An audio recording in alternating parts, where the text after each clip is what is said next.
Yahoo minasan, welcome back again with Mr. K di sini. Perasaan duka mendalam perlu kita sampaikan kepada salah satu sosok legenda, khususnya dalam dunia animenya, shonen tentunya ya, Akira Toriyama. Pertanggal 1 Maret 2024 lalu, di usianya yang menginjak 68 tahun, Akira Toriyama Sensei meninggal dunia. Beliau meninggal akibat hematoma subdural akut atau penumpukan darah di selaput pelindung otak karena pecah pembuluh darahnya. Kabar kepastian meninggalnya beliau disampaikan ke publik pada tanggal 8 Maret 2024 lalu.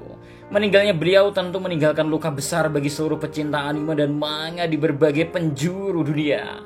Ucapan bela sungkawa mulai dari para penggemar, para mangaka, hingga beberapa tokoh penting negarawan berbondong-bondong mengantar kepergian sang legenda yang juga punya julukan sebagai Father of Shonen.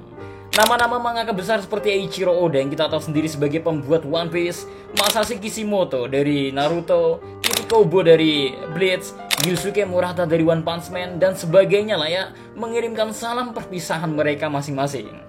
Bagaimanapun tanpa adanya beliau judul besar seperti One Piece, Naruto, ataupun Bleach mungkin tidak akan pernah sampai ke kita. Apalagi banyak dari mangaka shonen mengakui kesukaan mereka terinspirasi dari serial Dragon Ball. Begitupun dengan kita, siapa yang gak tahu Dragon Ball? Memang betul gak semua orang masih mengikuti sampai ke serial terbarunya. Tapi siapapun setuju Dragon Ball jadi teman masa kecil di hari Minggu, bersama dengan openingnya yang begitu ikonik. Kali ini izinkan Mr. K buat ngebahas sebuah kisah perjalanan seorang legenda yang namanya abadi. Dengan semangat pantang menyerah, mari Mr. K perkenalkan pada kalian sang legenda Akira Toriyama. Akira Toriyama. Sedari kecil tepatnya saat ia masih duduk di bangku sekolah, Akira Sensei udah menaruh ketertarikan besar akan dunia menggambar. Lantaran kala itu ia sangat mengagumi Astro Boy karya Osamu Tezuka serta karya-karya milik Walt Disney. Malahan ia menyebutkan 101 Dalmatian buatan Walt Disney menjadi salah satu film terbaik yang ia tonton. Dari situ ia juga suka coret-coret dan menekuninya. Apalagi teman-temannya itu suka banget ngelihat hasil gambar Akira Sensei. Sampai-sampai sering dimintai menggambar oleh mereka Wah, temen yang luar biasa sportif Kesukaan Akira Sensei makin membesar ketika ia mendapat penghargaan lomba kecil-kecilan yang diadakan oleh studio lokal di pedesaan yang ia tinggali. Adapun gambar yang dibuat kala itu merupakan gambar karakter dari film 101 Dalmatian tadi. Seketika itu juga Akira Sensei menganggap bahwa seni adalah hal yang menyenangkan. Cuman namanya hati manusia guys, gampang berubah-ubah. Memasuki sekolah menengah ketertarikannya akan komik serta kartun sedikit berkurang. Perhatiannya sedikit teralihkan ke hobi barunya, yakni menonton film-film aksi laga bela diri. Terlebih semisal film itu dibintangi oleh Jackie Chan atau Bruce Lee, itu jadi kesenangan tersendiri bagi Akira Sensei. Tapi jangan salah sangka dua orang tadi cukup berpengaruh besar terhadap gaya menggambar Akira Memasuki SMA Akira Sensei lebih memilih untuk memasuki sekolah kejuruan agar fokusnya dalam menggambar lebih terjaga. Terus ketika lulus Akira Sensei meyakini untuk gak melanjutkan kuliah dan lebih memilih untuk bekerja setelahnya. Di usianya menginjak 20 tahun, Akira Sensei pun mendapatkan pekerjaan pertama dalam hidupnya. Pekerjaan yang ia tekuni saat itu yakni seorang desainer grafis in-house pada sebuah firma periklanan kecil di Nagoya. Tapi pekerjaan tersebut gak berlangsung lama yang mana 2,5 tahun kemudian Akira Sensei malah memutuskan untuk mengundurkan diri dari pekerjaannya tadi. Rupanya Akira Sensei sangat tidak menyukai rutinitas kerja sehari-hari yang ia jalani. Ia pernah dimulainya Akira Sensei menjadi mangaka. Lepas dari pekerjaannya, Akira Sensei pun mencoba untuk mencari sesuatu yang baru, entah itu pekerjaan maupun hal lain yang bisa ia lakuin. Di tengah kebingungan itulah ia melihat pengumuman penghargaan bulanan dari Weekly Shonen Jump, sebuah kontes bagi mereka yang ingin berkiprah di dunia mangaka serta disponsori oleh Shueisha, perusahaan penerbitan manga terbesar di Jepang. Tentunya kesempatan besar seperti itu tak mau dilewatkan begitu aja oleh Akira Sensei. Segeralah dia membuat karya perdana yang berjudul Awawa World di tahun 1977. Sayang di kesempatan pertama ini Akira Sensei belum terlihat potensinya sehingga di kontes resminya sebagai mangaka menemui kegagalan. Itu belum cukup untuk membuat Akira Sensei putus asa maupun menyerah. Setahun setelahnya, atau tepatnya di tahun 1978, karya kedua pun ia ikut konteskan dengan judul Mysterious Rain Jack. Tapi untuk yang ini pun lagi-lagi belum menempatkan Akira Sensei ke posisi juara.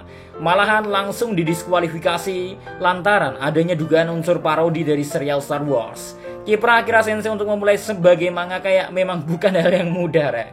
Tapi untungnya ada sosok editor dari Shueisha yang menyadari potensi dari Akira Sensei. Beliau bernama Kazuhiko Torishima. Bisa dibilang dia adalah sosok yang menjadi tonggak sejarah karir terbesar bagi Akira. Gimana enggak, Rek? Seusai pengumuman kegagalan kontes tadi, Akira Sensei dihubungi oleh Kazuhiko-san yang memintanya tidak menyerah dan terus berusaha.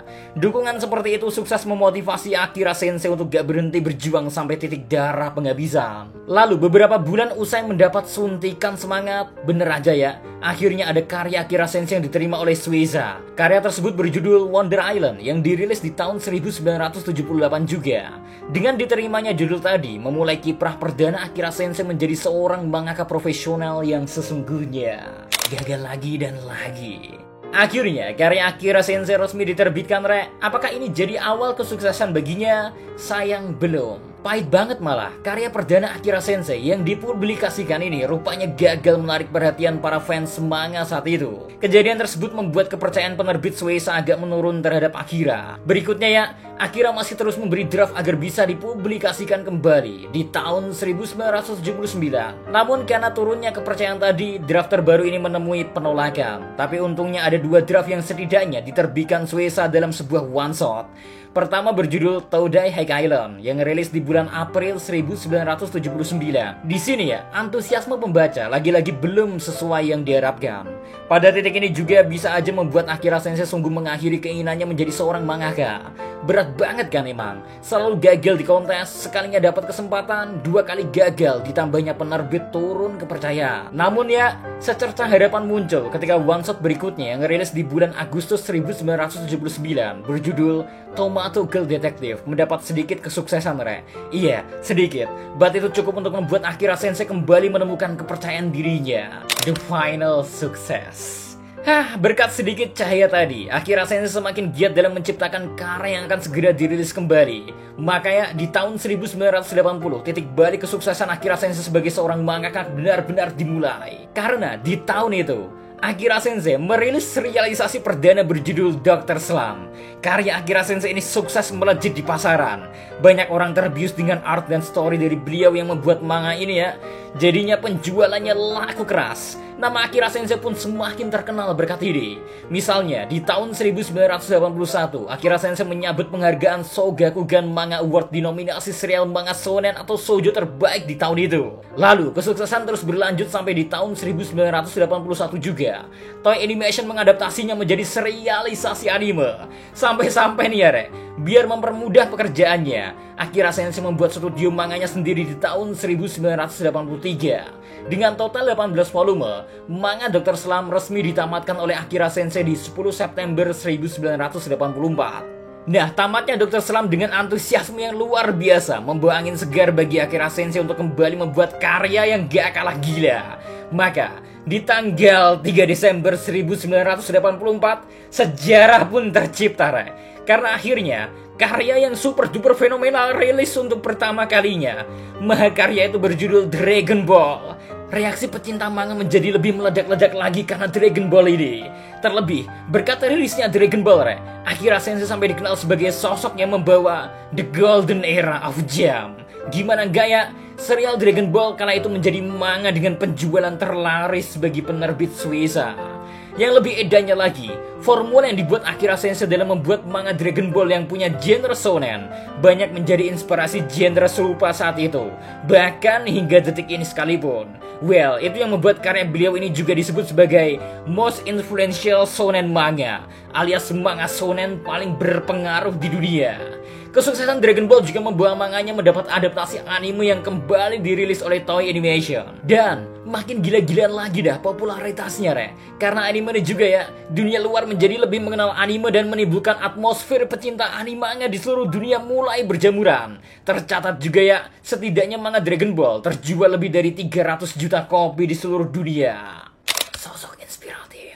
Kesuksesan Dragon Ball dan Akira Toriyama bukan hanya sekedar kesuksesan manga ataupun anime semata, melainkan benar-benar melahirkan sebuah era. Sosok Akira Toriyama menyadarkan siapapun kala itu, termasuk nama-nama mangaka besar di era ini, untuk percaya bahwa menjadi mangaka adalah mimpi yang dapat dibuat nyata. Akira Toriyama menjelma sebagai sosok inspiratif dan impian bagi siapapun yang mau mendedikasikan hidupnya untuk membuat manga. Banyak kok mangaka shonen semisal ditanya, apa serial favoritnya? Pasti jawabannya Dragon Ball. Siapa yang sangat mempengaruhi karyanya mulai dari art style hingga story? Pasti Akira Toriyama. Yaps, Akira Toriyama memang telah menjadi pionir kesuksesan manga shonen. Tak terkecuali mangaka kesukaan kita semua, Eiichiro Oda. Odachi sangat amat mengagumi Akira Sensei. Sampai-sampai di tahun 2006, Oda dan Akira terlibat dalam suatu proyek one shot bersama yang berjudul Cross Epochs pada 2006. Ceritanya adalah sebuah crossover pendek yang menampilkan karakter-karakter dari Dragon Ball dan One Piece. Nah, sepanjang mengerjakan one shot tersebut, betapa bangganya seorang Odachi dapat bekerja dengan sosok yang ia sudah anggap sebagai master, termasuk soal kerendahan hati Akira Toriyama Sensei. Nah, dalam surat ucapan dukanya, Odachi kembali mengingat saat ia pulang bersama Masashi Kishimoto Sensei ya. Akira Toriyama menyebut keduanya sebagai teman, menandakan gimana besarnya dukungan Akira Sensei ke sesama mangaka. Begitupun Masashi Kishimoto Sensei, surat ucapan bela sungkawa darinya pun masih bernada sama. Baik Oda dan Masashi sama-sama mulai merajut mimpi mereka berkat Dragon Ball, serta support penuh dari Akira Toriyama Sensei. Karena itulah, dua orang mangaka hebat ini meyakini Akira Sensei sebagai master, hingga superhero yang karya dan namanya akan selalu abadi. Itu baru dua nama besar ya. Pastinya masih banyak lagi yang menyampaikan salam duka ketika kabar Akira Sensei meninggal ini tersebar. Selain dengan surat ucapan seperti yang dilakuin Oda dan Masashi, tak sedikit pula yang membuat ilustrasi sebagai bentuk penghormatan. Dan kabar meninggalnya Akira Toriyama benar-benar mengguncang dunia.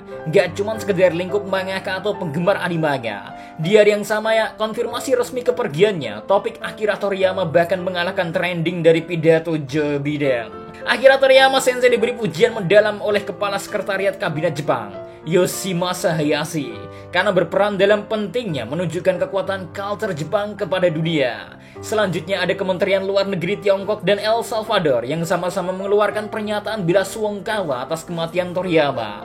Tentunya, yang kontroversial juga ada, yaitu di Prancis. Salah satu menteri mereka, Gabriel Attal, bilang kalau bola naga tidak lagi bisa menghidupkan Toriyama Sensei. Pernyataan beliau sontak dikritik habis-habisan oleh netizen di sono. Lalu ada di Argentina ya, ribuan fans pergi ke Obelisco untuk mengenang Toriyama. Gila banget kan? Segitu dahsyatnya pengaruh Dragon Ball dan Akira Toriyama Sensei. Begitupun dengan kita. Kini semuanya telah berakhir, namun tidak dengan dedikasi dan karya beliau yang akan selalu dikenal maupun dikenang abadi. Selamat beristirahat dengan tenang Akira Toriyama Sensei. Sekali lagi, thanks a lot untuk karyamu yang tak akan lekang oleh waktu. Andalah the father of shonen sungguhnya. Tanpa Anda, mustahil muncul One Piece, Naruto, atau yang lainnya. Oke guys, itu dia terkait the story of Akira Toriyama Sensei. So, see you next time. Adios, stay safe everyone. Salam Animedia.